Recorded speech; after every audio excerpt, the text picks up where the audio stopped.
how hot is that hotspot on your laptop? Well, I like to spot check with this little handheld sensor here. That's pretty warm. It's like 95, 100 degrees Fahrenheit. I got my power brick on the ground. I can check that. But what if I wanted to test this over time?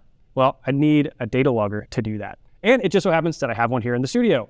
I've got Compact DAC, my data acquisition system. I've got a 9210, which is a C-series module designed specifically for thermocouples. This is one of my favorite. It's an entry-level model, entry-level price, and it accommodates these thermocouple jacks.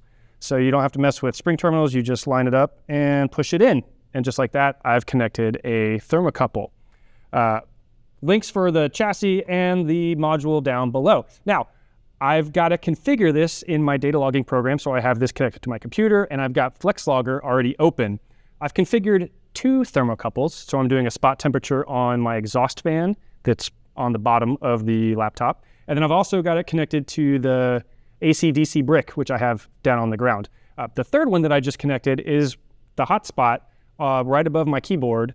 So I wanted to see what that temperature looks like. And to add a channel, I'm just going to configure it real quick. So I plug that into channel 0. So I'm going to double click on the channel. I'm going to call this, I'll just call it KB for keyboard. And the measurement is a temperature measurement using a thermocouple. So everything is configured using pull downs. It's a K-type. It says it right on the sensor, so I'm confident about that. I do want to see this in degrees Fahrenheit, so I'm going to use this pull down and select Fahrenheit. And then for a quick little sanity check, I can hit that auto scale button, and I'm seeing about 95 degrees Fahrenheit. So that all looks right. So I'm going to click on done. And the speed, let's see here, right now I'm set to 4 hertz. That's pretty good for speed. So I'm going to leave that, but I could adjust it if I wanted to. Click on done there. Hop over to my screen where I've already dropped a waveform chart. So it's gathering the history of the temperature. You can see the 2 data points on it now. I'm just going to add that one keyboard spot. Let's see what that looks like. I'm going to quickly adjust the line width to 3 pixels so it's a little bit easier to see. And now I'm collecting data. I can hit run, and just like that, I'm logging data to file, which I could export to Excel and chart this if I wanted to.